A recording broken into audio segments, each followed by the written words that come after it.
they chant his name in the streets. They wave flags bearing his face. To many, Captain Ibrahim Traoré is more than a leader.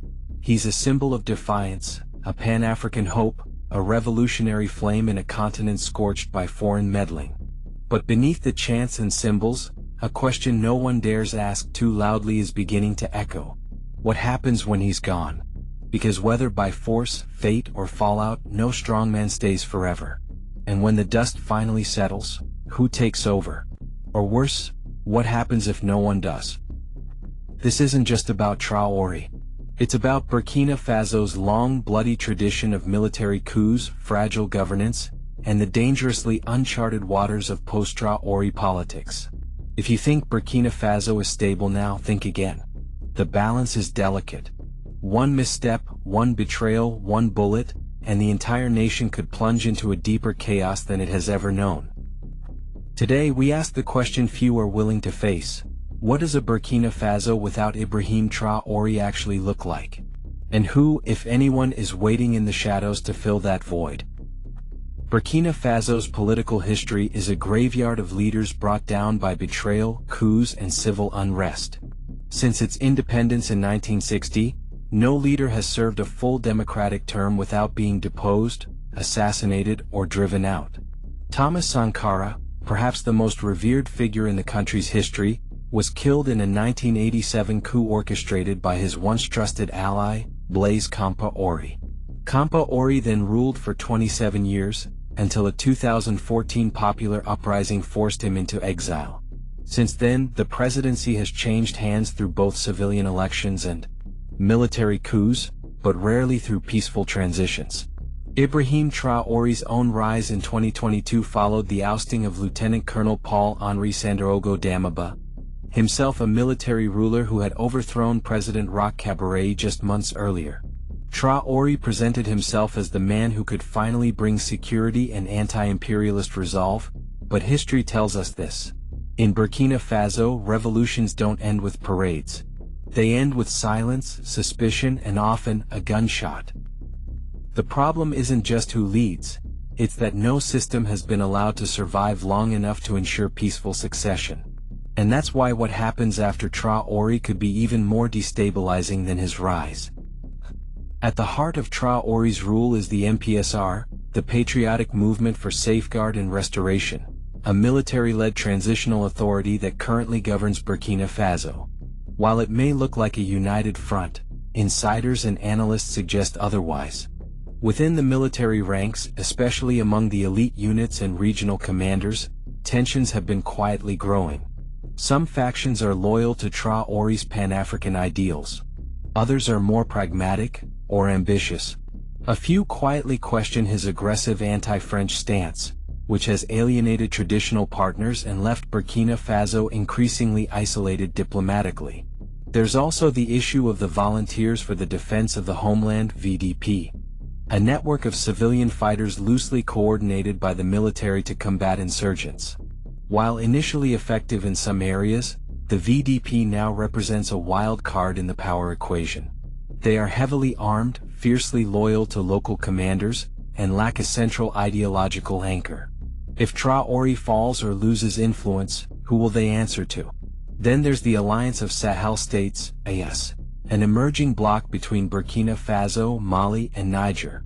While this alliance presents a united front against external influence, it also means Burkina Faso's internal politics are now entangled with regional ambitions. Any shift in leadership could trigger tremors far beyond Ouagadougou. The reality is this: Traoré's rule isn't backed by a stable bureaucracy or institutional legitimacy.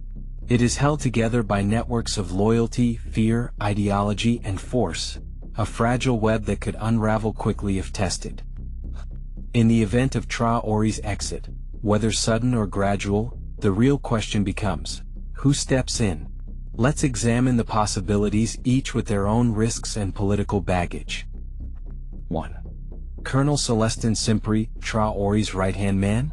Currently serving in key advisory and operational roles, Simpri is seen by some as the likely successor if a transition were to happen internally.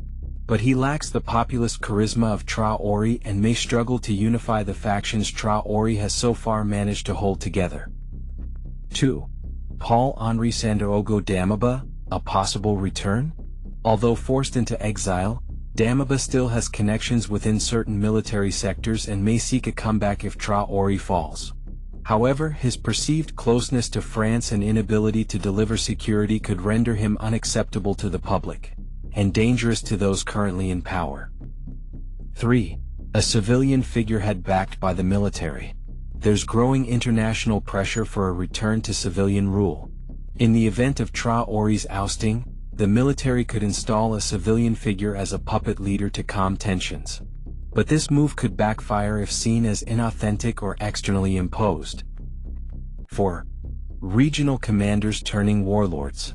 In a power vacuum, some regional commanders, especially those with control over VDP militias and local resources, may break away to consolidate local control. This could lead to fragmentation of the country along military lines, echoing the Libyan collapse post-Gaddafi. 5. A dark horse, a radical populist or foreign-aligned actor. With Traoré's intense anti-Western stance creating both enemies and admirers, a more radical figure could emerge. Someone even less predictable, more hardline, and potentially backed by new external powers such as Russia's Wagner-linked networks or rogue state actors. This would send Burkina Faso into uncharted geopolitical waters. A sudden leadership void in Burkina Faso could have immediate and catastrophic consequences. First, there's the security threat. Jihadist groups like Jamaat Nasser al-Islam wal Muslimin (JNM) and Islamic State in the Greater Sahara (ISGS) are waiting for any sign of disarray in the central government. A destabilized Ouagadougou could give them the breathing room they need to capture more territory, possibly even state infrastructure.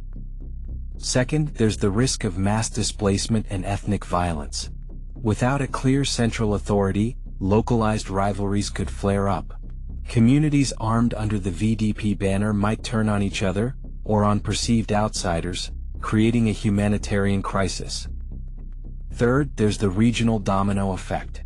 Mali and Niger, both led by military juntas closely aligned with Traoré's regime, could panic if Burkina Faso destabilizes. The AES alliance could unravel, leaving each state vulnerable to internal and external threats. That collapse could invite foreign intervention, creating the exact neo-colonial scenarios these leaders claim to oppose. Finally, there's the loss of credibility among the youth. Traoré's rule, for all its flaws, gave millions of young people across Africa a sense of hope. If his fall triggers chaos, it may erode the growing Pan-African movement that many believed could challenge the old order. Let's be honest, a smooth, peaceful transition is rare in Burkina Faso's history, but not impossible.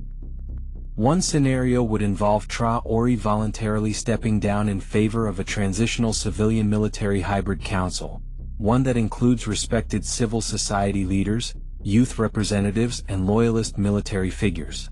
This would require significant planning, broad consultations, and international support, but it could signal a new era.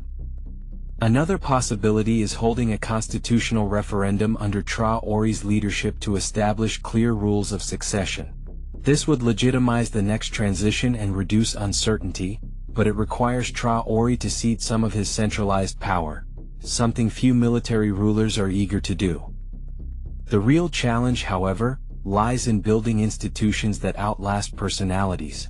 Without credible courts, an independent media, and a legislature that actually functions, any transition, no matter how well planned, is likely to fall apart. There's one more question few dare to ask out loud, yet it lingers in every corner of West African politics. What if someone doesn't want Traoré to leave alive?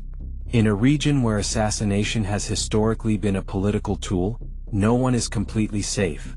Traoré's fiery rhetoric, his rejection of France, his alignment with new foreign partners, and his aggressive reforms have earned him powerful enemies, some external, some internal.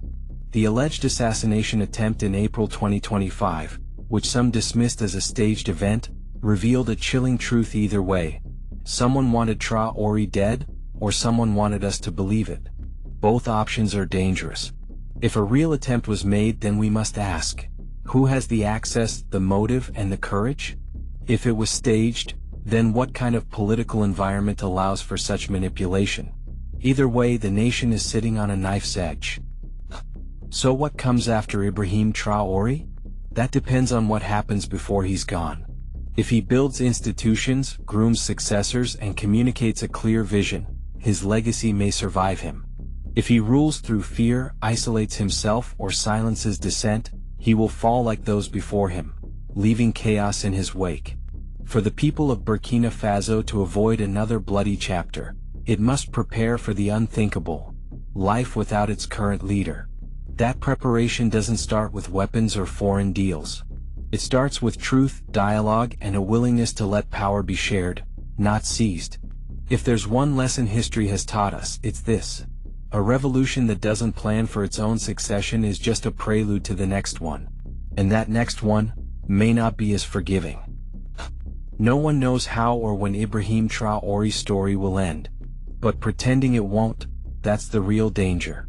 Every citizen, every soldier, every regional actor needs to ask the hard questions now, while there's still time to plan. Because the cost of being unprepared won't just be political. It will be paid in blood, trust, and the future of a nation already fighting for its soul. The streets may still echo with chants. The flags may still wave. But in the quiet corridors of power, and in the shadows beyond the spotlight, a storm is quietly gathering. And if it breaks before anyone is ready, Burkina Faso may not survive the next revolution.